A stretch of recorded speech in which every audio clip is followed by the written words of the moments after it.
Hello, everyone. This is Will Duckworth, lead strategist at Narrowgate Trading. It's Tuesday, October 21st, 2025, and if you saw yesterday's video, you know that I said I would be providing more detailed examples and illustrations of what the band distribution version of numerical price prediction looks like in action, which is why I've uploaded this video. So, let's get right to the point. But first I should explain that I won't be sharing the prices, Forex symbols, or exact time frames you'll be seeing, given that doing so would, in my personal opinion, reveal what I honestly believe amounts to almost priceless proprietary trade secrets. Nonetheless, you can see here, as indicated by the black circles, what type of price structures I regard as providing potential trade opportunities when trading foreign currency pairs. Examples A and B demonstrate how entering positions as the short-term trend comes out of pullbacks behind the contrarian band of the purple or violet 6-hour price flow channel at 0.10% deviation when both the 6-hour measure and the green 20-hour or daily envelope at 0.25% deviation are headed in the same direction, will more often than not result in profitable outcomes. Example C illustrates how, if rates opt not to exit pullbacks as just described under these circumstances, the contrarian band of the daily price flow channel is the next statistical support or resistance level where the odds of rates reversing direction are relatively high.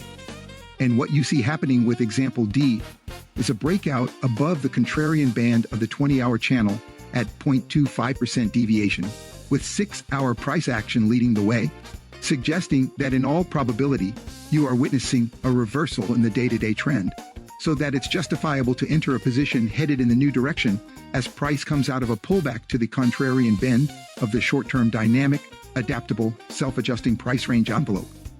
Of course, you could hypothetically enter positions as candlesticks are exiting less pronounced pullbacks, but to do so would reduce your potential payout and increase the chances of price turning against you shortly thereafter without ever giving you a chance to abandon the trade without a loss, as could have happened here where you see the black arrow.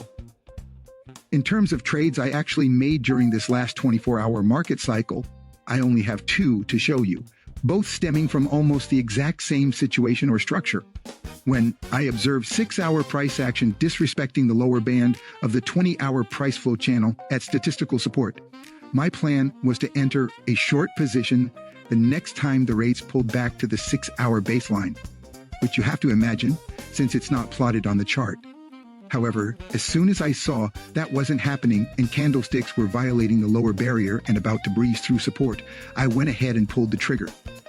And since the two channels are now on the same trajectory, I will continue to look for opportunities to enter short positions as the short-term trend exits pullbacks to the contrarian band of the inner 6-hour envelope, locking in my gains when the subsequent surges lose their momentum. That's it.